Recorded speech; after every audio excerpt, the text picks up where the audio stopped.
సంతోషంగా ఉంటే హల్లెలూయా చెప్పండి. ఇంకొకసారి గట్టిగా. దేవుని సన్నిధిలో ఉన్నారు. దేవుడు ఎంతో చక్కగా అవకాశం మనకి ఇస్తున్నాడు దేవుని సన్నిధిలో ఆరాధిస్తానికి. దయచేసి మీరు ప్రార్థనలో ఉండండి. దేవుని ప్రార్థనలో మీరు దేవునితో కనెక్ట్ అవ్వాలి. సో భయంకరమైన పరిస్థితులు ఉన్నాయి. సో భయంకరమైన పరిస్థితుల్లో ఇక్కడ నుంచి దేవుడు మనల్ని రక్షించాలి. మీరు దేవి ప్రార్థన మీ కుటుంబం కోసం, సంఘం కోసం మీరు ప్రార్థన చేయాలి. అసలు సంఘాలు అసలు నేనే లేవు తెలుసా మీకు? సంఘాలు పెట్టుకోవాలంటే ఎంతో భయపడుతున్నారో తెలుసా? కానీ దేవుడు మనకి యాసిఫ్ నగర్ లో దేవుడు మనకి ఎంతో మంచి అవకాశం ఇచ్చాడు. సో అది కేవలం ఇక్కడ 2-3 సంఘాలు మాత్రమే నడుస్తున్నాయి ఎంటైర్ మైకి పట్టణంలో. So one of my church దేవుడు ఎంతో చక్కగా ముందుకు నడిపిస్తున్నాడు. దయచేసి మీ ప్రార్థనలోనే ఆలయం మీరు మిస్ అవ్వకండి. ఎందుకంటే మనము కరోనా మనం ఏదో చేస్తుందంటే, మీకు ఒకవేళ సపోజ్ కరోనా వచ్చిందంటే మీరు దేవుని సన్నిధిలోనే గడపాలి.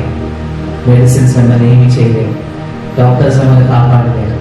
అదే పరిస్థితి. దేవుడే మిమ్మల్ని కాపాడతాడు. సంతోషంగా ఉన్నప్పుడు కూడా మనం దేవునిలో ఆరాధించాలి, దేవుని సన్నిధిలో మనం ఉండాలి. ఇదే సమయము లోకం కోసం మనం ప్రార్థన చేయాలి. ఐసీలో ఉన్న బిడ్డల కోసం మనం ప్రార్థన చేయాలి. పెద్ద కరోనాతో బాధపడుతున్నారు వారందరి కోసం మనం ప్రార్థన చేయాలి. దేవుడి జీవితంలో అద్భుతాలు చేస్తాడు. అద్భుతాలు చేసి మనల్ని దేవుని ముందుకు నడిపిస్తాడు. సో మన రెసిస్టివ్ పవర్ మనం పెంచుకోవాలి. మీరు ఫుడ్ మీరు చక్కని ఫుడ్ మీరు తీసుకోవాలి. This is the time. ఇంకా ఒక 2 months మీరు మెయింటైన్ చేసుకుంటే ఖచ్చితంగా దేవుడు ఏదో ఒక మార్గం మనకు దేవుడు ఓపెన్ చేస్తాడు. ఆ మార్గం కోసం మనం వెయిట్ చేయాలి. ఇది లేట్ అవుతుందంటే ఇంకా మనం మారాలని దేవుడు కోరుకుంటున్నాడు. ఇంకా దేవుడికి దగ్గర అవ్వాలని దేవుడు కోరుకుంటున్నాడు. సో మనము దేవుని సరి దగ్గర మనం మొర్ర పెట్టి మనం ప్రార్థన చేస్తాం. మన దేవుడు అద్భుతాలు చేసే దేవుడు. ఈ చిన్న కరోనా దేవుడు ఎందుకు దూరం చేయలేడు? ఈజీగా దేవుడు చేయగలడు. కానీ దేవుడు వెయిట్ చేస్తున్నాడు. లోకమంతా వదిలి ఒక ఏరియాకే కాదు ఈ ప్రాబ్లం, ఇది వరల్డ్ వైజ్ అది ఈ ప్రాబ్లం ఫేస్ చేస్తున్నారంటే దేవుని ఉగ్రత అంత భయంకరంగా ఈ లోకం మీద వచ్చిందో ఈరోజు మనం గమనించాలి. మనం గమనించి ఇది ఒక అవకాశంగా మనం తీసుకుని దేవునికి దగ్గర అవ్వాలి. మనం you have to take this is the chance to get closer to God almighty. దేవుడు పాఠం నేర్పించాలనుకుంటాడు. పాఠం ద్వారా దేవుడు నా దగ్గరికి రావాలని దేవుడు కోరుకుంటాడు. ఎలాంటి రోగాలు వచ్చినప్పుడు దేవుడి దగ్గరికి మనం వెళ్ళాలి. ఆయన సన్నిధిలో మనం ప్రార్థించాలి. దేవుని సన్నిధిలో మనం ప్రార్థించినప్పుడు మన విశ్వాస ప్రార్థన దేవుడు ఖచ్చితంగా వింటాడు. దేవుడు అద్భుతాలు చేస్తాడు. ఇలాంటి చిన్న కరోనా నుంచి దేవుడు ఈజీగా రక్షిస్తాడు. చిన్న కరోనా నుంచి మనం ఎంతగా భయపడిపోతున్నామో, ఇంకా రాబోయే రోజుల్లో ఇంకా భయంకరమైన ఉగ్రత రాసి వస్తుందని ప్రకటన గ్రంథం మనకు తెలియజేస్తుంది. ఆ ప్రకటన గ్రంథంలో ఉన్న ఆ విషయాలు మనం చూస్తే, ఒక్కొక్క విషయం మనం చూస్తే మనము ఉండలేదు. అంత భయంకరంగా పరిశుద్ధాత్మ దేవుడు యేసయ్య యోహానికి తెలియజేస్తున్నాడు. సో మనం చదివితే చాలా భయంతో నిండి ఉంటుంది. సో అలాంటి భయంకరమైన పరిస్థితుల నుంచి మనం వెళ్ళాలి. ఇంకా లోకము ఇంకా అయిపోలేదు, ఇక్కడితో అయిపోలేదు. సో అనేది జస్ట్ ట్రయల్ మాత్రమే. దేవుడు జస్ట్ ట్రయల్ మాత్రమే ఇచ్చాడు. ఆ ట్రయల్కే మనం అంత భయపడిపోతున్నామంటే ఇంకా సినిమా బాకీ ఉంది. ఆ సినిమా అంత అయిన తర్వాతే మనం పరలోకంకి వెళ్ళాలి. చాలా ఉంది ఇంకా ఎదుర్కోవాలి, నిలబడాలి. ఇది జస్ట్ ఇప్పుడు మనము రిఫ్లెక్షన్లో ఉన్నాం. ఇది జస్ట్ రిఫ్లెక్షన్, ఒక నీడలోనే ఉన్నాం మనం. ఈ నీడ, ఇందులో మనం నేర్చుకోవాల్సిన చాలా పాఠాలు ఉన్నాయి. ఇలాంటి సిచ్యువేషన్లోనే నువ్వు నిలబడితే రాబోయే ఉగ్రతలో ఇంకా నువ్వు ధైర్యంగా నిలబడతావు. దేవుడు పాఠం నేర్పిస్తాడు. ఎలాంటి పరిస్థితులు ఇంకా అంటే ఇప్పుడు మాస్క్ పెట్టుకుంటే మనం బయటకు వెళ్ళాలి. ఒకరిని టచ్ చేయాలి అంటే ఇంకా రాబోయే రోగాలు అలాంటివి వస్తున్నాయి. ఒకసారి ఆలోచించండి. రాబోయే రోగం అంటే ఇక బాడీ టెంపరేచర్ వల్ల కూడా మనకి రోగం రావచ్చు. ఒకరి బాడీ నుంచి చెప్పలేదు. గాడ్స్ ఇంటెన్షన్ ఏంటో మనకు తెలియదు. Just trial. సో ఈ ట్రయల్ నుంచి మనము శక్తితో మనం నిలబడాలి. దేవుని శక్తితో నిలబడాలి. మన శక్తితో మనం నిలబడాలి. ఎట్టి పరిస్థితుల్లో మన శక్తి పనికిరాదు. దేవుని శక్తితోనే మనం నిలబడాలి. దేవుని శక్తితో మనం నిలబడినప్పుడు దేవుడు మనకి శక్తినిస్తాడు. అదేవిధంగా అద్భుతాలు చేసే మనకు ముందుకు నడిపిస్తాడు. దేవుని సన్నిధిలో ప్రార్థించినప్పుడు దేవుడు ఇచ్చిన వాక్య భాగం ఈరోజు మీ అందరికీ తీసుకురావాలనుకుంటున్నాను. దేవుని నీడలో మనము ఉన్నప్పుడు దేవుడు అద్భుతాలు చేస్తాడు. దేవుని నీడలో ఉన్నప్పుడు, దేవుడి నీడలో ఉన్నప్పుడు దేవుడు ఎంతో చక్కగా ముందుకు నడిపిస్తాడు మనల్ని. ఆ నీడలో ఉన్నప్పుడు మనం అనుకుంటాము ఇదే కంప్లీట్ అయిపోయింది అనుకుంటాం, కానీ యాక్చువల్గా కంప్లీట్ కాదు, ఇంకా చాలా ఉంది. యాక్చువల్ లైఫ్ కోసం మనం ఏం చేయాలి? దేవుని సన్నిధిలో మనం ప్రార్థించాలి. యాక్చువల్ లైఫ్ నాకు ఇవ్వు ప్రభువా అని మనం ప్రార్థించాలి. మనం రిఫ్లెక్షన్స్ లోనే ఉన్నాం. అందరూ ఈ రిఫ్లెక్షన్స్ నుంచి మనం ముందుకు వెళ్ళాలి. అనుకుంటాం ఏంటి నా జీవితం ప్రభువా అని మీరు అనుకోవచ్చు. ఏ నా జీవితం ఇలా ఉంది ఏంటి ప్రభువా అని మీరు అనొచ్చు. ఏంటి దుఃఖమే, నా జీవితం అంతా దుఃఖంగానే ఉందని మీరు అనుకోవచ్చు. అలాంటి పరిస్థితుల్లో మీరు ఉండొచ్చు. కానీ రోజు దేవుడు మీతో మాట్లాడేది ఏంటంటే దేవుడు ఈ రిఫ్లెక్షన్స్ నుంచి మనల్ని ముందుకు నడిపిస్తాడు. యాక్చువల్లీ ఈ రిఫ్లెక్షన్స్ నుంచి మనం ముందుకు వెళ్ళాలి. బైబిల్ గ్రంథంలో చూస్తే అక్కడ చాలా రిఫ్లెక్షన్స్ ఉన్నాయి. అక్కడ భక్తులు ఈ రిఫ్లెక్షన్స్ నుంచి వారు ముందుకు వెళ్ళారు. యాక్చువల్ లైఫ్ లోకి వారు ఎంటర్ ఇవ్వకముందు వారు ఈ రిఫ్లెక్షన్స్ నుంచి వెళ్ళారు. అంటే యేసయ్య ఛాయ, దేవుని ఛాయలో అంటే దేవుని నీడలో వారు వెళ్ళారు. దేవుడి నీడ, జస్ట్ నీడ మాత్రమే. ఈరోజు మీరు దేవుని నీడలో ఉండాలి. దేవుని నీడలో ఉండి దేవుడు ఆ నీడను ఎక్కడ నడిపిస్తున్నాడేమో అనుకుంటున్నారు. ఏంటి నీడలోనే ఉన్నానని అనుకుంటున్నారేమో. ఖచ్చితంగా ఏదో ఒక రోజు నువ్వు అసలైన దేవుడు నీకు ప్లాన్ చేసిన దాంట్లో నువ్వు ఎంట్రీ ఇస్తావు. ఎంట్రీ ఇవ్వాలని దేవుడు కోరుకుంటున్నాడు. ఖచ్చితంగా నువ్వు ఎంట్రీ ఇస్తావు. ఆ ఎంట్రీలో రావాలని దేవుడు కోరుకుంటున్నాడు. మీకు ఈ నీడ ఏంటో, ఈ యాక్చువల్ లైఫ్ ఏంటో బైబిల్ నుంచి ఒక 3-4 ఎగ్జాంపుల్స్ మీకు మధ్యకి తీసుకురావాలనుకుంటున్నాను. ఆ ఎగ్జాంపుల్స్ మీ మధ్యకి తీసుకొస్తే ఈజీగా మీకు అర్థమైపోతుంది నీడ అంటే ఏంటో, లేదా యాక్చువల్ జీవితం అంటే ఏంటో మీకు ఈజీగా అర్థమైపోతుంది. ఒక ఎగ్జాంపుల్ మనం చూద్దాం. అబ్రహాం జీవితంలో మనకు వెళ్ళిపోతాం. అబ్రహాము జీవితంలో మనకు వెళ్తే అబ్రహాము రిఫ్లెక్షన్ లో ఎవరున్నారు? అబ్రహాము నీడలో ఉండేది ఎవరు? ఇష్మాయిల్. ఇసాకు రాకముందు ఇష్మాయిల్తో దేవుడు అబ్రహాము నడిచాడు. ఇష్మాయిల్తో ఆ జీవితం నడిచాడు అబ్రహాం. యాక్చువల్ దేవుని ప్లాన్ ఏంటి? యాక్చువల్ గా నిజమైన ప్లాన్ ఏంటి? ఇసాకు. కానీ ఇసాకు రాకముందు ఎవరు వచ్చారు? ఇష్మాయిల్ జీవితంలోకి వచ్చారు. అంటే ఇష్మాయిల్తో అబ్రహాం నడిచాడు. ఇష్మాయిల్తో నడిచినప్పుడు అబ్రహాం అనుకున్నాడు ఇదే జీవితం అని అనుకున్నాడు. కానీ యాక్చువల్ గా అది జీవితం కాదు. దేవుడు కోరుకునేది ఇసాకుని. కానీ అబ్రహాము వెళ్తున్న జీవితంలో అబ్రహాం అనుకునేది ఏంటంటే ఇష్మాయిలే ఇది కరెక్ట్ జీవితం అనుకున్నాడు. మీకు క్వశ్చన్ వేస్తాను, ఆగర్ ఎవరు?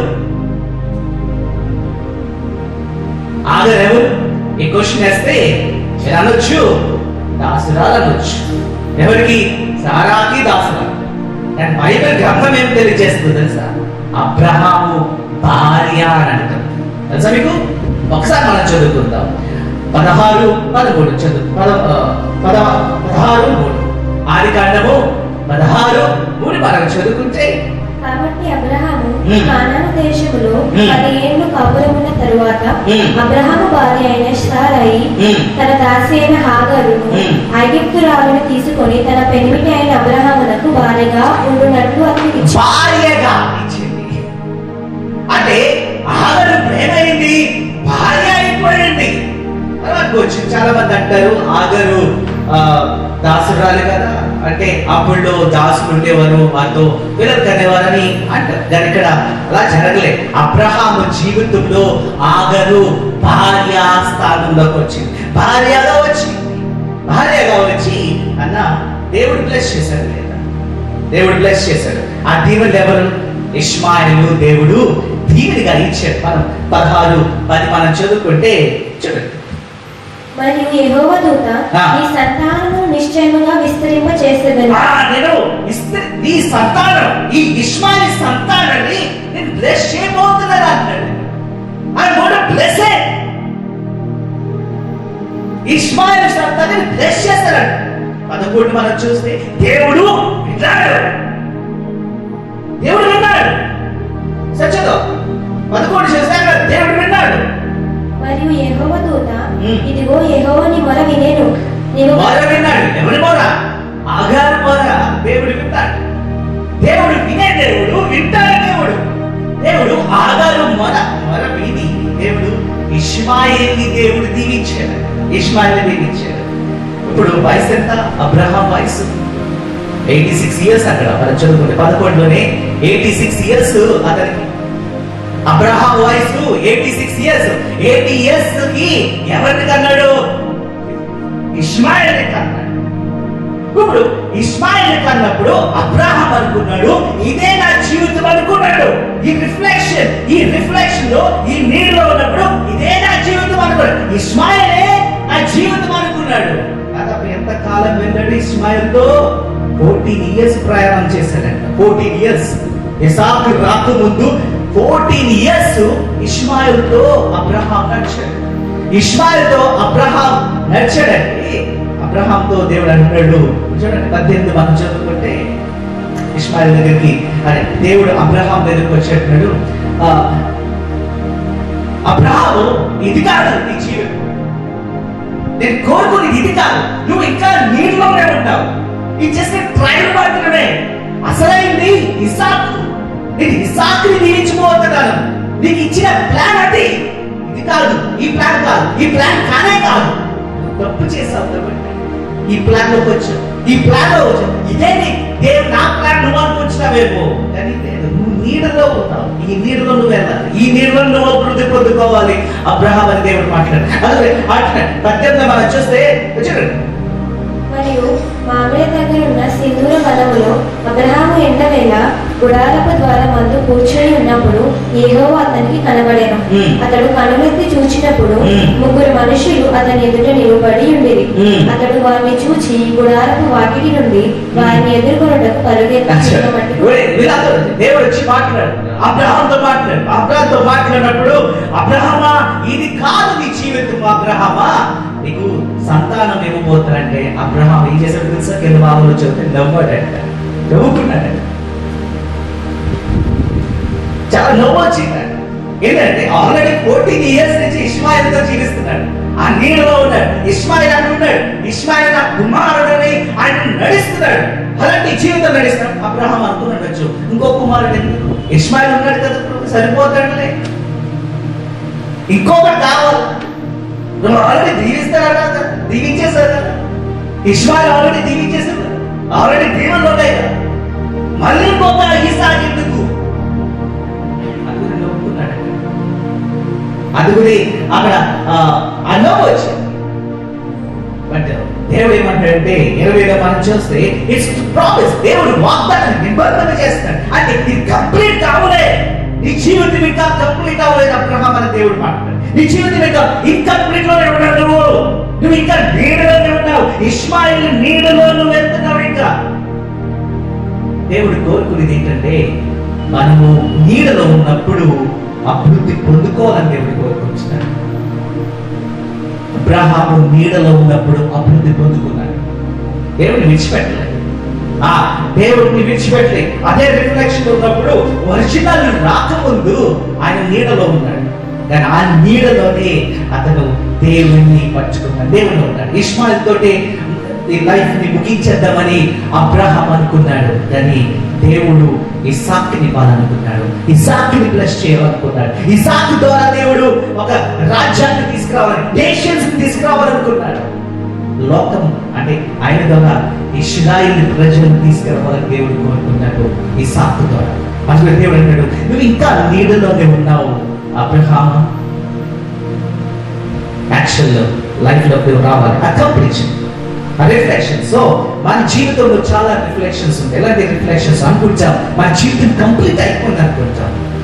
ఇక ఇదే మన జీవితం అని అనుకుంటాం. కానీ ఇంకా ఆ నీళ్ళు ఆ ఛాయలో ఉన్నాం. దేవుడు ఈ రోజు మనం కోరుకునేది ఏంటంటే యాక్షన్ లైఫ్ లోకి రావాలని దేవుడు కోరుకుంటున్నాడు. యాక్షన్ లైఫ్ లోకి రావాలని కోరుకుంటున్నాడు. 14 years ఆయన ఇష్మాయిల్తో నడిచినప్పుడు అనుకున్నాడు ఇది జీవితం అయిపోయింది. 86 years, ఈ 86 years కి దేవుడు నా మొర విన్నాడు, దేవుడు నాకు చెప్పినట్టే దేవుడు ఒక సంతానం ఇచ్చాడు అనుకున్నాడు. అక్కడితో కాంప్రమైజ్ అయిపోదాం అనుకున్నాడు. కానీ 100 years వచ్చిన తర్వాత దేవుడు అంటాడు ఇప్పుడు చూడు నువ్వు తండ్రి కాబోతున్నావు. 100 years వచ్చింది అంటే దాదాపు 14 years సంతోషంతో జీవించాడు అబ్రహాం. ఆ ఇష్మాయిల్తో సంతోషంతో జీవించాడు. ఇష్మాయిల్ నా కుమారుడని ఎంతో చక్కగా జీవించాడు. అంటాడు this is not your life, ఇది నీ లైఫ్ కాదు, ఇంకా లైఫ్ అయిపోవాలి, ఇది లైఫ్ ఇన్కంప్లీట్ లో ఉన్నావు, నువ్వు ఇంకా రిఫ్లెక్షన్ లో ఉన్నావు అని ఆ రోజున దేవుడు అబ్రహాంతో మాట్లాడాడు. రెండోది మనం చూస్తే దానియేలు గ్రంథము 1:3 మనం చదువుకుంటే దానియేలు జీవితంలో మనం చదువుకుంటే there's a reflection. దానియేలు జీవితంలో ఒక రిఫ్లెక్షన్. దానియేలు ఏదో రాజు ముందు నిలబడక ముందు ఏ రాజు ముందు నిలబడ్డాడు? బెల్షాజర్ రాజు ముందు నిలబడక ముందు ఏ రాజు దగ్గర? నెబుకద్నెజర్ రాజు ముందు నిలబడ్డాడు. నెబుకద్నెజర్ రాజు ముందు నిలబడక ముందు ఒక ఆర్డినరీ ఆఫీషియల్ ముందు నిలబడ్డాడు. There is a reflection. Action. ఇక ముందు ఎవరి ముందు నిలబడాలి? నెబుకద్నెజర్ రాజు ముందు నిలబడాలి. కానీ నెబుకద్నెజర్ రాజు ముందు నిలబడక ముందు ఎవరి దగ్గర నిలబడ్డాడు? ఒక ఆర్డినరీ అఫీషియల్ దగ్గర నిలబడ్డాడు. ఒకసారి మనం చదువుకుంటాం 1:3 మనం చదువుకుంటే దానియేలు గ్రంథము 1:3. రాజు ఆసేపునజు అను తన నపుంసకుల అధిపతిని పిలిపించి అతనికి ఇలాగ ఆజ్ఞాపించాను. అష్పెనైజ్ అనే ఒక అఫీషియల్ ఉంటాడు. అఫీషియల్ అంటే అక్కడ రాజుకి సంబంధ రాజ్యంలో రాజుగారికి భోజనం అంటే రాజుగారి దగ్గర అంటే ఆయన దగ్గరికి కోఆర్డినేటర్ ఒక చీఫ్ ఆఫీషియల్ అన్నమాట. ఈయన కింద వీళ్ళందరూ ఉన్నారు. ఎవరు? దానియేలు ఇక్కడ వచ్చిన 10,000 మంది ఆయన కింద ఉన్నారు. ఈయనప్పుడు నిలబడ్డాడు. దానియేలు నిలబడతాడు, అఫీషియల్ ముందు నిలబడ్డాడు. ఎందుకు నిలబడ్డాడో తెలుసా? ఈ భోజనం నాకు వద్దు, మేము పెట్టే భోజనము నాకు వద్దు అని చెప్పడానికి ఆఫీషియల్ ముందు నిలబడ్డాడు. చూడండి, ఇది జస్ట్ రిఫ్లెక్షన్ మాత్రమే, ఒక నీడ మాత్రమే. ఆయన నిలబడాడు, నాకు వద్దు, నేను తినలేను అని విగ్రహాల భోజనము నాకు వద్దు, నా దేవుడు ఇష్టపడడు, ఫుడ్ నాకు వద్దు, నాకు కేవలం ఒక వెజిటేరియన్ నాకు ఫుడ్ ఇచ్చేయండి, నేను తినేస్తాను. ఆ వెజిటేరియన్ తో నేను నా జీవితం నన్ను గడిపేస్తాను, నా రోజు నేను గడిపేస్తానని ఆ రోజు దానియేలు మాట్లాడాడు. కానీ ఆ మాట్లాడడానికి ఎదిరించింది ఎవరిని? ఒక ఆఫీషియల్ ని ఎదిరించాడు. రిఫ్లెక్షన్. ఆ రోజుకి దానియేలుకి నిలబడకపోతే ఒకటి నెక్స్ట్ ఒకటి రాబోయేది నెబుకద్నెజర్ రాజు రాబోతున్నాడు. నెబుకద్నెజర్ రాజు ముందు నిలబడబోతున్నాడు. దానియేలు నిలబడ్డాడు. నెబుకద్నెజర్ ముందు నిలబడి అంటాడే మొక్కండి అంటే, నాకు మొక్కండి అంటే అంటాడు నేను మొక్కము అన్నాడు. నేను మొక్కను.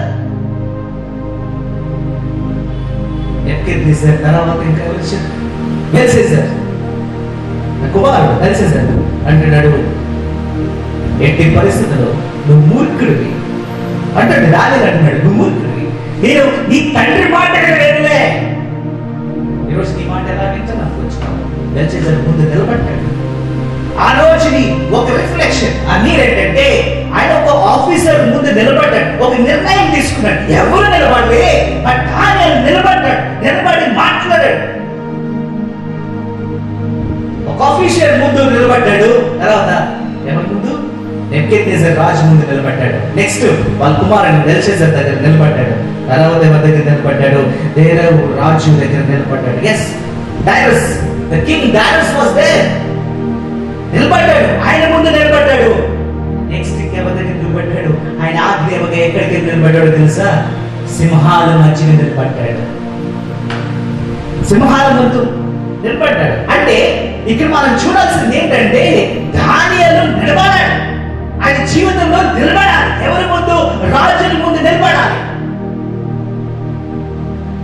అక్కడితో ఆగిపోలేదు కదా. ఆయన ధైర్యం తెచ్చుకుని ఆ రోజుని ఆఫీసర్ ముందు నిలబడ్డాడు కాబట్టి లాస్ట్ ఎన్ని రాజులు వచ్చినా ఎంతమంది వచ్చినా వారి ముందు నిలబడ్డాడు. వారి ముందే కాదు, సింహాల మధ్య నిలబడ్డాడు దానియేలు. నా దేవుడు గొప్ప దేవుడు. ఈ రోజు నేను విశ్వాసంతో జీవిస్తాను. నాలో ఏ మచ్చం లేదుగా, దేవుడు నన్ను కాపాడుతాడు. ఈ సింహాల మధ్య కూడా దేవుడు నన్ను కాపాడుతాడని ఆ రోజు దానియేలు నిర్ణయం తీసుకున్నాడు, నిలబడ్డాడు. దేవుడు ఈ రోజు మీతో మాట్లాడుతున్నాడు, మీరు నిలబడాలి. దానియేలుగా మీరు రిఫ్లెక్షన్స్ లో మీరు నిలబడితే అసలైంది రాబోతుంది. అక్కడ కూడా దేవుడు నేను నిలబెడతాడు.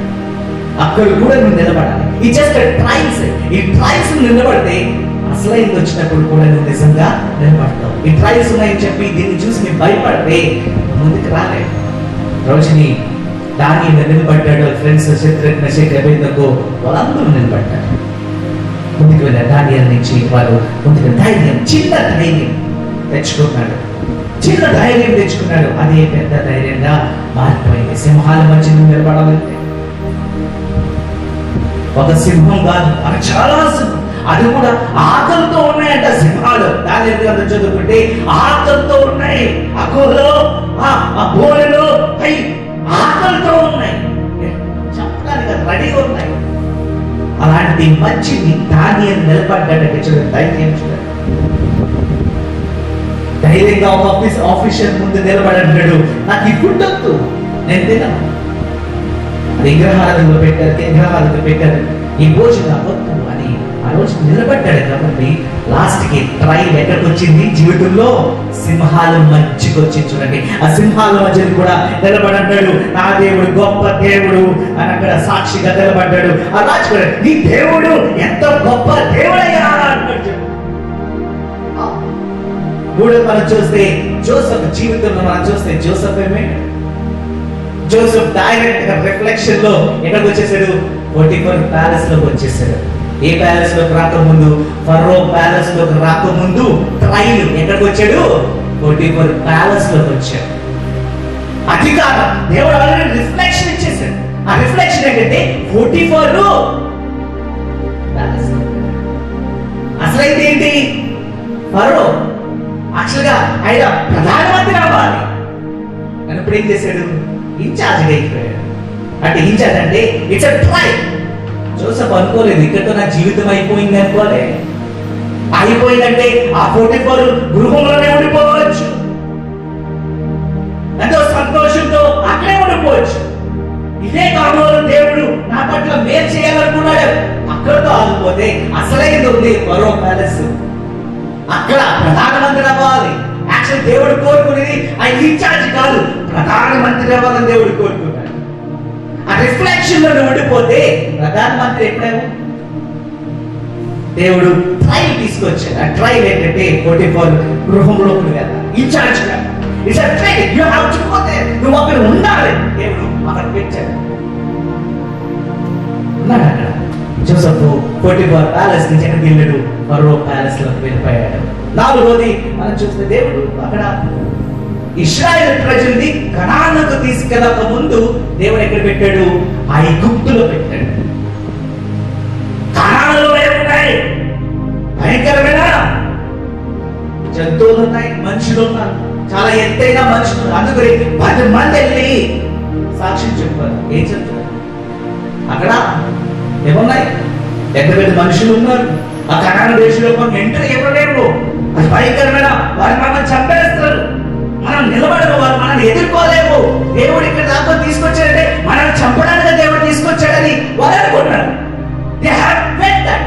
చూడండి, దేవుడు ఐగుప్తులోనే పెట్టి దేవుడు అది అసలైంది ఇవ్వక ముందు దేవుడు ఇక్కడ ఐగుప్తులు పెట్టి దేవుడు తెగిల్ని తీసుకొచ్చాడు. ఐగుప్తులో తెగిల్ని తీసుకొచ్చాడు. ఇశ్రాయేలు ప్రజల్ని వాళ్ళ ధైర్యం పరచడానికి దేవుడు తెగిల్ని తీసుకొచ్చాడు. 10 తెగిల్ని తీసుకొచ్చాడు. ఎందుకు 10 తెగిళ్ళు అంటే మీరేదో నీళ్లు ఏం చేశాడు? నీళ్ళు ఏం చేశాడు? ఎర్రగా మార్చేశాడు, రక్తంగా మార్చేశాడు. అసలు దేవుడు నీళ్ళతో ఎందుకు స్టార్ట్ చేశాడు? వారు ఆ నీళ్ళని ఆరాధించేవారు. వారు ఈ నీటిలోనే మాకు శక్తులు, నైల్ నదిని వారు ఆరాధించేవారు. ఈ నీటిలోనే శక్తి ఉందనుకునేవారు వారు ఈ వాటర్ చూసేవారు ఎంతో సంతోషించేసేవారు. ఎంత సంతోషించేవారంటే అబ్బా, అందుకు దేవుడు ఏం చేశాడంటే ఆ నీళ్ళు ఏం చేశాడు, దేవుడు ఎర్రగా మార్చేశాడు. అడుగు, ఈ నీటిలో ఏముంది ఇప్పుడు? రక్తం ఉంది, రక్తం. దేవుడు అన్నారు కదా, ఏమైందో చూడండి అని. అక్కడున్న ఐగుప్తులకి దేవుడు అక్కడ పాఠం నేర్పిస్తాడు, ఐగుప్తులకి పాఠం నేర్పిస్తాడు. Yes, God has taught them. ఐగుప్తులో ఇశ్రాయేలు ప్రజల్లో, ఐగుప్తుల్లో తెగులు తీసుకొచ్చి 10 తెగులు తీసుకొచ్చి ఇక్కడ ఇశ్రాయేలు ప్రజలకు ఒక పాఠం నేర్పి, నేను మీతో ఇది టైం మాత్రమే, కర్ణాటక దేశంలో ఇంకా రాబోతున్నాయి భయంకరమైన వ్యక్తులు అక్కడ ఉండబోతున్నారు, వారిని కూడా మీరు చేయించగలరు. దేవుడు ఆల్రెడీ ట్రైల్స్ పెట్టాడు. ఐగుప్తులో ఉన్నప్పుడు ఇశ్రాయేలు ప్రజలు ఇదే మా లైఫ్ అని అనుకున్నారు, ఇదే మా లైఫ్ అనుకున్నారు. ఎక్కడో అయిపోయింది అనుకున్నారు. అక్కడ దేవుడు కనాను దేశాన్ని పంపించాడు. ఆ కనాను దేశంలో ఉన్న ఆ సంతోషం చూస్తే, మరి అక్కడ ఉన్న ఆ ప్లేస్ చూస్తే చాలా అందంగా ఉంటుంది. దేవుడు కోరుకున్నాడు కనాను దేశాన్ని. It is one of the fertile land అని దేవుడు ఇవ్వాలనుకున్నాడు ఇశ్రాయేలు ప్రజలకి. దేవుడు ఇచ్చేసాడు, ఆ కనాను దేశం ఇచ్చాడు దేవుడు. వాళ్ళు ఎదుర్కొన్నారు దేవుడు, వారి మధ్యలో దేవుడు పోరాడాడు. ఎందుకు? ఇద్దరు విశ్వాసులు, ఎవరు? యెహోషువ, కాలేబు. యెహోషువ, కాలేబుకున్న విశ్వాసం దేవుడు జయించిన, మనం జయించిన. ఐగుప్తులోనే 10 తెగులు వచ్చినప్పుడు దేవుడు ఎన్నో వేలు చేసి మనం నడిపించినప్పుడు దేవుని శక్తిని వారు చూశారు కాబట్టి వారు నిలబడ్డారు. వారు నిలబడి వారు ముందుకు వెళ్ళారు. దేవుడు 10 తెగులు తీసుకొచ్చాడు. అదే రిఫ్లెక్షన్ లో వారు వెళ్ళారు, ఆ నీటిలో వారు వెళ్ళారు. వారు ప్రాబ్లం ఆఫ్టర్ ప్రాబ్లం అని రావచ్చు, ఒక బాధ కనుక బాధ రావచ్చు అనుకోవచ్చు. ఏంటి బాధ? మనం శిష్యుల్లో 12 మంది శిష్యులు ఉన్నారు. 12 మంది శిష్యుల్లో తోమ ఒక శిష్యుడు. తెలుసు, తోమ అన్నిటికీ డౌట్ పడేవాడు. ఏదైనా సరే డౌట్, నమ్మడం అంటే ఒక క్వాలిటీ, తోమ ఒక క్వాలిటీ. అంటే దేవుడు ఏమైనా ఏసై ఏమైనా చెప్పినప్పుడు డౌట్ పడేవాడు. ఒక రోజుని ఏసై దగ్గర ఏసై ఒకరు అన్నాడు, మీరు నేను వెళ్ళి చోటకి మీరు రాలేరు అన్నప్పుడు, అవును ప్రభా నువ్వు చెప్తేనే వస్తాం కదా, నువ్వు ఎక్కడికి వెళ్తున్నా మాకు తెలియదు కదా అన్నాడు. సెటైర్ వేసాడు. నేను వెళ్ళే చోటకి నువ్వు రాలేవు అని ఏసై ఒక మాట అంటే యోహాను సువార్తలో అంటాడు, నిజమే ప్రభా, నువ్వు ఎక్కడికి వెళ్తా మాకేం తెలుసు, ఆ స్థలం ఏంటి మాకు చెప్తే మేము వచ్చేస్తాం కదా అన్నాడు. ఆ రోజున దేవుడు కోపాడలే. దేవుడు ఏమన్నాడు? సత్యముతో, సత్యంతోనే నా మార్గం, నాతో నా ద్వారానే పరలోకం రాజ్యం చేరుకోగలవని ఆ రోజుని యేసయ్య మాట్లాడాడు తోమతో. తోమ ఇప్పుడు డౌట్ పడతా ఉంటాడు, మన జీవితంలో కూడా డౌట్ పడతా ఉంటాడు. ఇదేనా మన జీవితము, ఇదేనా జీవితం అని అనుకుంటాం. తోమ ఎప్పుడైతే డౌట్, యేసయ్యతో ఉన్నప్పుడు కూడా అదే డౌట్. కానీ యేసయ్య చనిపోయిన తర్వాత బాధతో చూడండి, యేసయ్య చనిపోయి సిలువలో చనిపోయాడు. అందరూ వెళ్ళి యేసయ్యని చూసొచ్చారు. కానీ తోమ చూడలేదు. తోమ దూరంలో ఉంటాడు. తోమ చాలా దూరంలో ఉన్నాడు. తోమ తెలియదు యేసయ్య తిరిగి లేచాడు. అందరూ వచ్చి చెప్తున్నారు, నిజమే యేసయ్య లేచాడు, యేసయ్య లేచాడని. తోమ దగ్గర అన్నప్పుడు తోమ అనుకుంటాడు, నిజమా, నేను నమ్మను. 3.5 years యేసయ్యతో ఉన్నాడు, కానీ ఇప్పుడు యేసయ్య తిరిగి లేచాడని నమ్మను అన్నాడు. యేసయ్య రానే వచ్చాడు, రూమ్ లోకి వచ్చేసాడు. అందరూ రూమ్ లో ఉన్నారు. ఆయన ఒక డోర్ లోంచి పై లోపలికి వచ్చేసాడు. ఆయన రూపము ఆయన లోపలికి వచ్చేసాడు. లోపల రాగానే దయ్యం అనుకున్నారు, దయ్యం వచ్చేసినాడు. ఇప్పుడు యేసయ్య తోమ వైపు చూసాడు. తోమ, ఇదే కదా నువ్వు కోరుకునేది అని చెయ్యాలని చూపించినప్పుడు తాకు అంటే తోమ వచ్చి ఆ చేతిలో వేరులో అది పెట్టి చూస్తున్నప్పుడు ఎంత బాధ కలిగిందో తెలుసా తోమకి. నేనా డౌట్ పడ్డాను అని చాలా బాధపడ్డాడు ఆ రోజుకి తోమ. నేను 3.5 years నీతో ఉన్నాను, ఏంటి నేనే డౌట్ పడ్డానా, వీరి మాటకి నమ్మలేదా అని చాలా బాధపడ్డాడు ఆ రోజుకి తోమ. ఎప్పుడైతే యేసయ్య తిరిగి మళ్ళీ ఎప్పుడైతే పరలోకమైన దేవుడు తోమ చేస్తాం మొదలుపెట్టాడు, పని చేస్తాం మొదలుపెట్టాడు, దేవుడి కోసం నిలబడ్డాడు, దేవుడి సేవ చేయాలనుకున్నాడు, దేవుడి సేవ చేయాలని ఇండియా దేశానికి వచ్చేసాడు. కేరళ దేశానికి చేరుకున్నాడు, కేరళ దేశం చేరుకున్నాడు. నేను దేవుని వాక్కు ఇక్కడ తెలియచేయాలి, ఇక్కడ నా ప్రజలకు నా దేవుని సువార్తని ప్రకటించాలి అని ఒక నిర్ణయం తీసుకున్నాడు తోమ. కేరళ దేశంకి వచ్చాడు. కేరళలో అక్కడ బ్రాహ్మణ్స్ ఉంటే బ్రాహ్మణ్స్ మంచికి వెళ్ళాడు. వారు వాటర్ తీసుకుని వారు పైకి వేస్తున్నారు, అక్కడ నీళ్ళు వేసుకుని పైకి వేస్తున్నారు. వాళ్ళు అక్కడ మంత్రాలు చదువుతున్నారు, అక్కడ వాళ్ళు చేస్తారు, వారు పూజలు వారు చేస్తున్నారు. తోమ వెళ్ళాడు, డైరెక్ట్ గా తోమ వారి దగ్గరికి వెళ్ళాడు. తోమ వెళ్ళి అంటున్నాడు, నేను నిజమైన దేవుని కోసం ఈ రోజు మీతో మాట్లాడాలనుకుంటున్నాను. వాళ్ళందరూ తోమని ఒక టైప్ చూశారు. నిజమైన దేవుడు, నువ్వు ఎక్కడి నుంచి వచ్చావు? అక్కడ ఆల్రెడీ యూదులు ఉన్నారు, కేరళ దేశంలో ఆల్రెడీ ఆ ఊర్లో యూదులు ఉన్నారు. యాక్చువల్గా యెరూషలేం నుంచి ఇక్కడికి ఎందుకు వచ్చేవారంటే, ఇక్కడ కేరళలో స్పైసెస్ బాగా దొరుకుతాయి, అందుకని వారు ఎక్స్పోర్ట్ చేసుకునేవారు. దానికోసము యూదులు అక్కడి నుంచి ప్రయాణం చేసి ఓడ ప్రయాణం చేసి కేరళకు వచ్చేవారు. కేరళకు వారు ఆ బిజినెస్ చేసేవారు. ఆ బిజినెస్ చేస్తున్నప్పుడు ఇక్కడ తోమ కూడా ఇండియా చేరుకున్నాడు.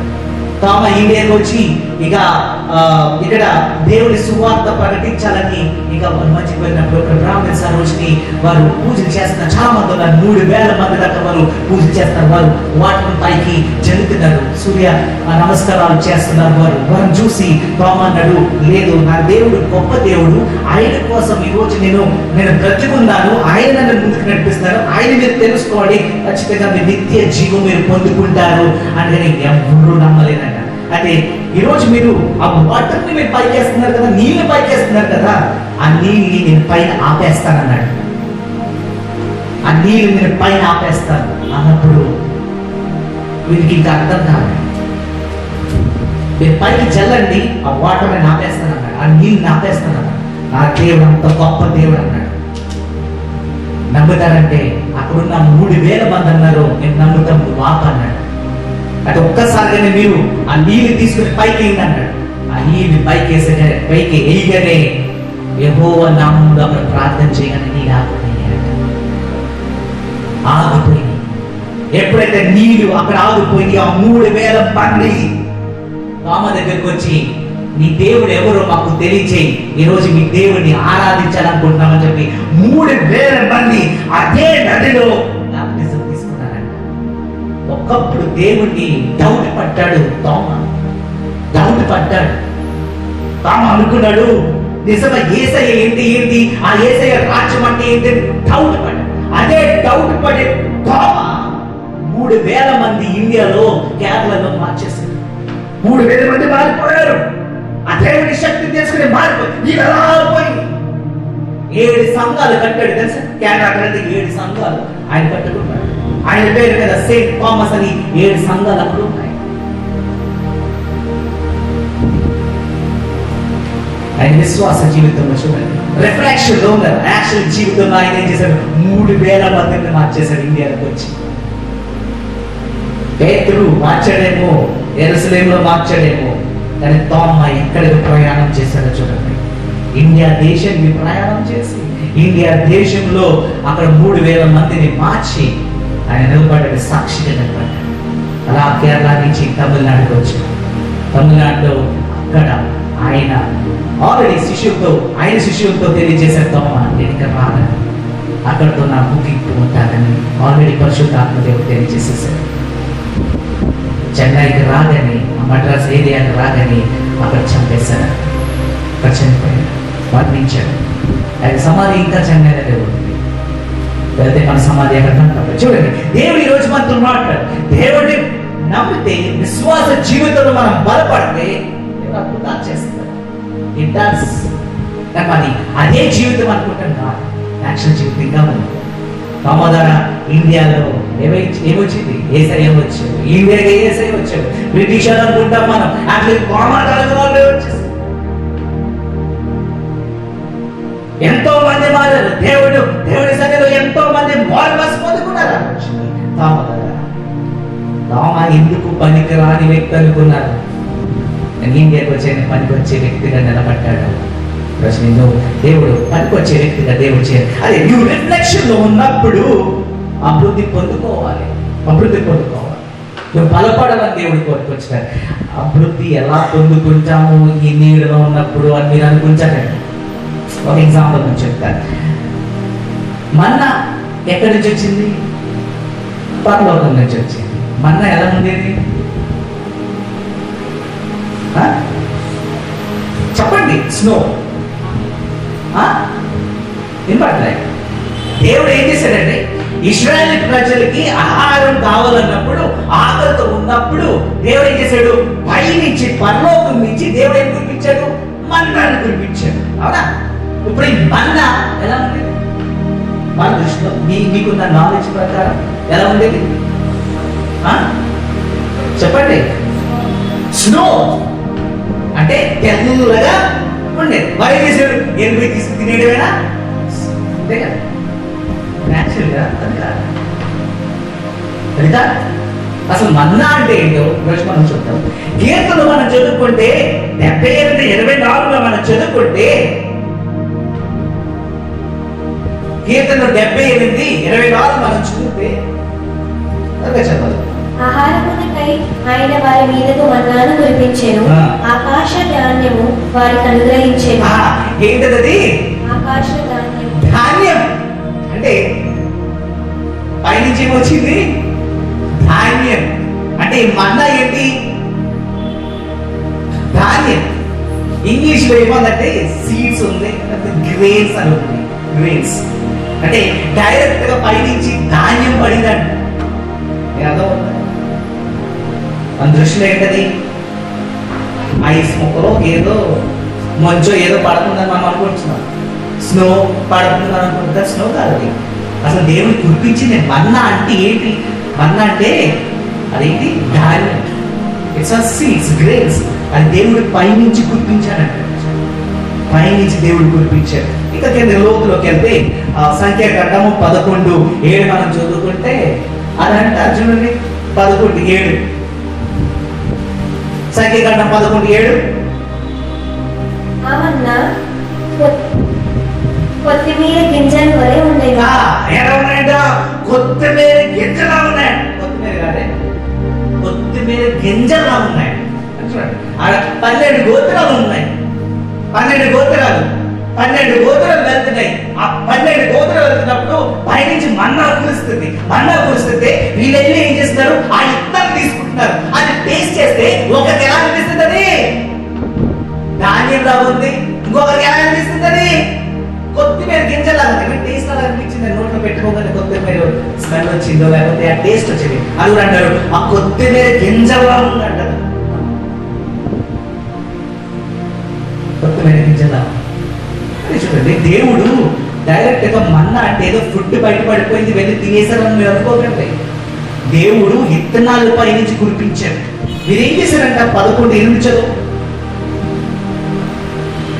జనులు తిరుగుచు దానిని కూర్చుకొని తిరుగుటకు విసిరి లేక రొట్టె దంచి పెనము మీద కాల్చి రొట్టెలు చేసిరి. దాని రుచి కొత్తగా నూనె రుచి వలె ఉండేది. అదే కదా ఏం చేశారు? ఏం చేసేవారు? దంచేవారు. అది తీసుకెళ్ళి దంచాలి. దేవుడు ఏమో డైరెక్ట్ గా తినేమలేదు. ఆ గింజలు పడ్డాయి, ధాన్యం పైనుంచి పడ్డాయి. దేవుడు పరలోకంలో ఉన్న ఆహారాన్ని దేవుడు కురిపించాడు. మీరేం చేయాలి? అది తీసుకుని వెళ్ళి ఏం చేయాలి? దాన్ని ఏం చేయాలి? పిండిగా తయారు చేసేవారు. పిండిగా తయారు చేసి వారు ఏం చేశారంట? కేకులు తయారు చేసుకున్నారంట. ఆ కేకులు తయారు చేస్తే దాని టేస్ట్ ఎలా వచ్చిందంట? నూనెలాగా వచ్చిందంట. టేస్ట్ వాళ్ళు కనిపించింది. ఒకరికేమో కొత్తిమీర గింజల్లాగా వచ్చింది టేస్ట్, ఒకరికేమో నూనెలాగా వచ్చింది. ఇక ఒక్కొక్క టేస్ట్ లాగా అనిపించింది. అది చాలా టేస్ట్ కనిపించింది. వారికి ఆ టేస్ట్ ఏంటో వారికి తెలిసేది కాదు. అంత టేస్ట్ ఉంటుంది దేవుడు కురిపించిన మన్నా. కానీ వారు చేయాల్సిందేంటి? పని చేయాలి. రెడీమేడ్ ఆ ఇత్తనాలు తీసుకెళ్ళాలి. వారు పిండిగా తయారు చేసుకోవాలి. ఆ పిండి వారి కేకులో లేకపోతే ఏదో తయారు చేస్తారు. 16:31 నిర్గమకాండం 16:31 నిర్గమకాండ చదవాలి. ఇశ్రాయేలు దానికి మన్నా అని పేరు పెట్టింది. అది తెల్లని కొత్తిమీర గింజలు వలె నుండెను. దాని రుచి తేనెతో కలిపిన ఆపు వలె అనిపిస్తుందంట, తేలిలాగా. ఎలా ఉంది? తీయగా తేలిలాగా అనిపించిందంట. చూడండి, ఒక్కొక్కరికి ఒక్కొక్క టేస్ట్. అంటే ఇప్పుడు చూడండి, పైన గింజలు పడ్డాయి, ఆ గింజలు లోపల తీసుకొచ్చారు, ఆ గింజలు తీసుకురాక వాళ్ళు ఏం చేశారు, దాన్ని పిండిగా తయారు చేసుకున్నారు. ఇప్పుడు అనుకున్నారు మనసులో, ఈ రోజు ఇది నూనెలా ఉండాలి, అది నూనె టేస్ట్ లాగా వచ్చేది, ఇది తీయగా ఉండాలి, తీయగా ఉంది అంటే వారి మనసులోంచి ఏదైతే అనుకునేవారో ఆ టేస్ట్ వచ్చింది అంటాడు. బట్ వాళ్ళని ఏం చేయాలి? పని చేయాలి. పని చేస్తేనే తయారవు. అంటే చూడండి, దేవుడు ఈరోజు మనతో మాట్లాడే దేవుడు ఏది రెడీమేడ్గా ఇవ్వడు. అంత దేవుడు రెడీమేడ్గా ఇచ్చేస్తాడు అనుకుంటాడు. దేవుడు నీకు దీవెనలు ఇస్తాడు. దేవుడు ఇచ్చాడని ఏదో రెడీమేడ్గా నీకు వెంటనే వచ్చి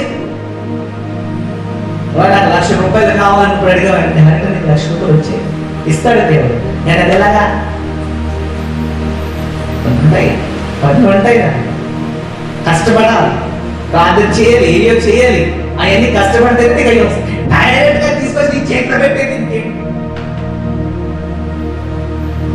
కష్టం అనేది తెలియదు.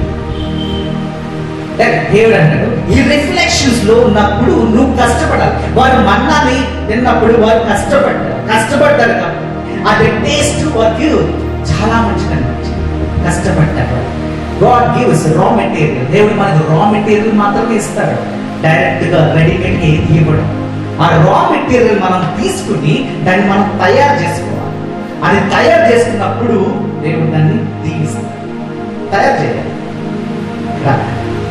జీవితంలో మనం చూస్తే అబ్రహాం జీవితంలో రా మెటీరియల్ దేవుడు ఇచ్చాడు. రా మెటీరియల్ ఏంటి? ఇస్మాయిల్ దేవుడు ఇచ్చాడు రా మెటీరియల్. కానీ ఇస్మాయిల్ జీవితంలో ఆయన అభివృద్ధి పొంది, ఆయన ఇస్మాయిల్తో దేవుడు ఏ ప్రేమ అంటే కుమారునికి జీవించమన్నాడు, అదే ప్రేమ అబ్రహాం జీవించాడు. ఆయన నిలబడ్డాడు. దేవుడు అనుకున్నాడు, ఇది కాదు ఈ ప్రేమే నాకు ఇస్సాకు జీవించాలి అని దేవుడు కోరుకున్నాడు. అదే ప్రేమ దేవుడు, అదే ప్రేమ అబ్రహాము ఇస్సాకు కూడా జీవించాడు.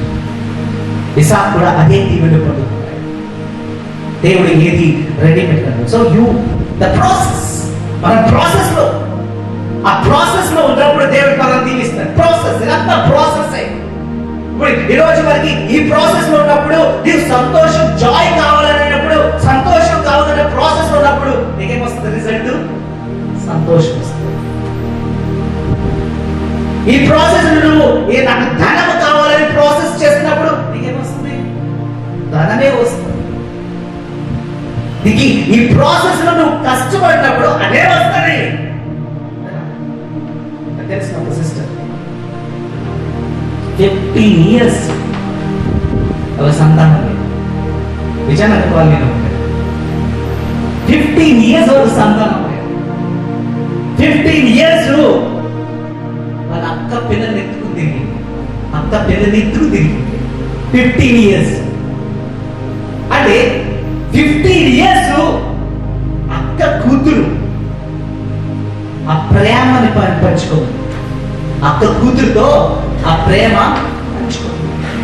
చిన్నప్పుడు ఎత్తుకు తిప్పింది, అన్ని చేసి అనుకుంటూ వచ్చిన జీవితం అంతా 15 years తన ఒక బాధ ఉంది. నాకు ఇప్పుడు ఈ కుమార్ ఇలాంటి కుమారులకు ఎప్పుడు ఇస్తావు ప్రభు అని అనుకున్నాను.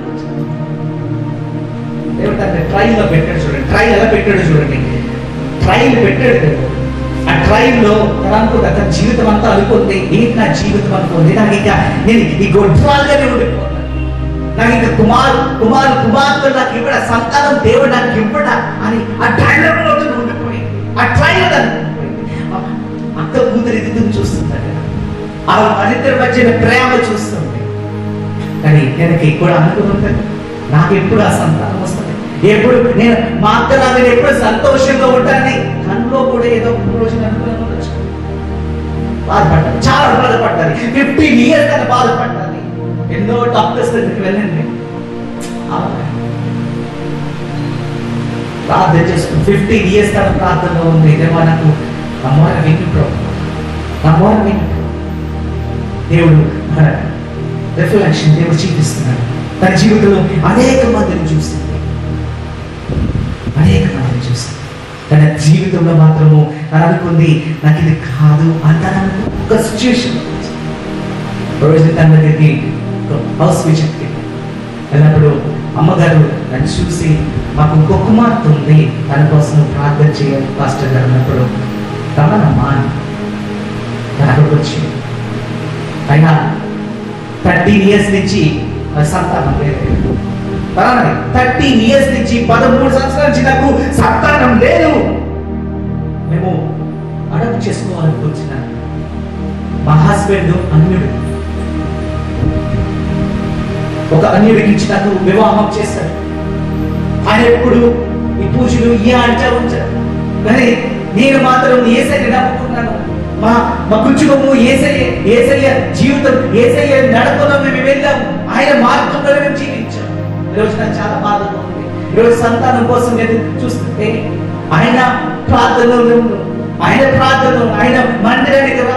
ఈరోజు నేను మందిరానికి వెళ్ళి ప్రార్థన చేస్తున్నాను, కానీ నీకు సంతానం లేదు. ఆయన అంటున్నాడు అడాప్ట్ చేసుకుందామంటున్నాడు. వాళ్ళని రిజిస్టర్ కూడా చేసుకున్నారని గవర్నమెంట్ లో. వాళ్ళకి కాల్స్ వస్తాము. ఒక అమ్మాయి వచ్చిందంటే, ఒక పాప, చిన్న పాప వచ్చింది. వాళ్ళు ఫోన్ చేశారు. ఫోన్ చేసి ఇగో ఈ అమ్మాయిని, ఇగో ఏజ్ ఇది, మీరు అడాప్ట్ చేసుకోండి అని చెప్పి వాళ్ళు కాల్స్ వచ్చారు. మీకు కాల్స్ వచ్చింది, ఇగో ఈ ఫోటో వెతుకో, ఈ అమ్మాయిని మేము అడాప్ట్ చేసుకోవాలనుకుంటున్నాము అని తనని నాకు అమ్మా నేను ప్రార్థన చేస్తాను, దేవుడు ఏం తెలియజేస్తాడో అప్పుడే నేను చెప్తానంటే వెంటనే నేను ఆ రోజుని ప్రార్థన చేస్తాను. దేవుడి సన్నిధిలో ఉండి అక్కడ నిలబడి ప్రార్థన చేసినప్పుడు దేవుడు చూపించింది ఏంటంటే ఆ అడాప్షన్ వద్దు, దేవుడు నీకు సంతానం ఇవ్వబోతున్నాడు అమ్మా అని తను షాక్ అయింది. 13 years నుంచి నేను ప్రార్థన చేస్తున్నాను, 13 years నుంచి నేను డాక్టర్స్ దగ్గరికి వెళ్ళాను, నాకు ఏం మేలు జరగలేదు, ఇప్పుడు ఎలా జరుగుతుంది అని ఒక తప్పు క్వశ్చన్ వచ్చింది. అమ్మా మీరు ట్రయల్ జీవితంలోనే జీవించారా? రిఫ్లెక్షన్ లోనే మాత్రమే ఉన్నారు. I see only the shadow, that ఆ షాడోలో దేవుడు ఉన్నాడు, ఆ నీడలో దేవుడు ఉన్నాడు. దేవుడు ఈ రోజు మీకు అద్భుతం చేయబోతున్నాడు. దేవుడి మీద విశ్వాసం పెంచుకోండి. 2 years లో దేవుడు నన్ను దీవించేస్తాడు. నన్ను తన విశ్వసించి దేవుడు రోజు బ్రదర్ నేను ప్రార్థన చేస్తాను బ్రదర్ అది చెప్పండి, మార్గం చెప్పండి బ్రదర్. రోజు డైలీ తను ప్రార్థన చేసుకుంటాం, రోజు ప్రార్థన చేసుకుంటాం. దేవుడు ప్రతిసారి మళ్ళీ ఆ 2 years లో తనకి మళ్ళీ ఈ తామలాగా మళ్ళీ డౌట్ అంటే నేను మళ్ళీ ఆ అడాప్షన్ కాల్, అడాప్షన్ సెంటర్ నుంచి, ఆ గవర్నమెంట్ సెంటర్ నుంచి ఒక కాల్ వచ్చింది. ఆ కాల్ ఏంటంటే ఇంకో అమ్మాయి ఉంది, ఈ అమ్మాయిని మీరు అడాప్ట్ చేసుకుంటారు, బేబీ గర్ల్ ఉంది, మీరు అడాప్ట్ చేసుకుంటారంటే మళ్ళీ ఫోన్ చేసి మా హస్బెండ్ రెడీ అయిపోతున్నారండి, ఆ బేబీని తీసుకుంటారు, రెడీ అయిపోతున్నారంటే వద్దమ్మా వద్దు, క్యాన్సల్ చేయించు, ఇమీడియట్ గా క్యాన్సల్ చేయించు, you need to cancel it. ఇంకా నువ్వు దేవుడి నీలో ట్రయల్ ఎన్నో వస్తాయి, అసలైంది రాబోతుంది, నువ్వేం చేయి.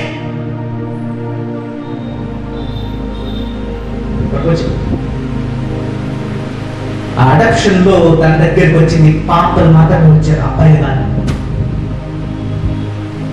పాపలే వచ్చారు. ఒక మాట ఏంటమ్మా ఆడకూతురు కోసం మీరు చూస్తున్నారా, మగ బాబు కోసం చూస్తున్నారంటే లేదు మాకు ఎవరైనా పర్లేదు. మా హస్బెండ్కి పాప అంటే బాగా ఇష్టం, ఆడకూతురే వస్తుంది. అదే దేవుడు ఏదో చూపిస్తున్నాడు, ఏదో ట్రయల్ అవుతుందమ్మా, దేవుడు ఏదో తీసుకొస్తున్నాడు, జీవితంలో ఏదో జరగబోతుందమ్మా అంటే దేవుడు ఖచ్చితంగా మిమ్మల్ని దీవిస్తానంటే చూడండి దేవుడు అద్భుతాలు చేస్తాడు. ఆమె ప్రార్థన చేసినప్పుడు వారు వెళ్ళారు, ఒక డాక్టర్ దగ్గరికి వెళ్ళారు. ఆ డాక్టర్ దగ్గరికి ట్రీట్మెంట్ తీసుకుంటూ మొదలు పెట్టారు. ఎస్ మీరు అక్కడే ఉండండి, మీరు ఇంకా ఎక్కడికి చేంజ్ అవుతున్నారు.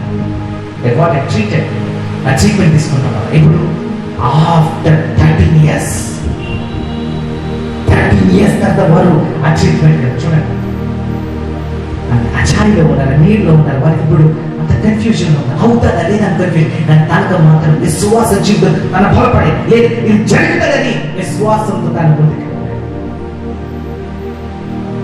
వాచ్ ఈ ఇయర్ లాస్ట్ ఈ month she delivered a baby. And a phone చేసి కూతురు పుట్టిందయ్యా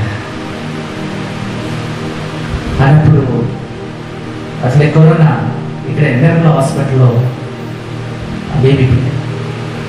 బేబీ పుట్టడం కూడా అసలు హై టెన్షన్తో, అంటే తనకి హై బీపీతో ఇమీడియట్గా ఆపరేషన్ చేశాను. నేను ఫోన్లో కాంటాక్ట్లో అంటే వాడు ఫోన్ చేశాను, నేను లిఫ్ట్ చేయలేదు. వాడు మెసేజ్ పెట్టుకుని నేను రిప్లై చేయడం ఆల్రెడీ థియేటర్లో వెళ్ళిపోయాను.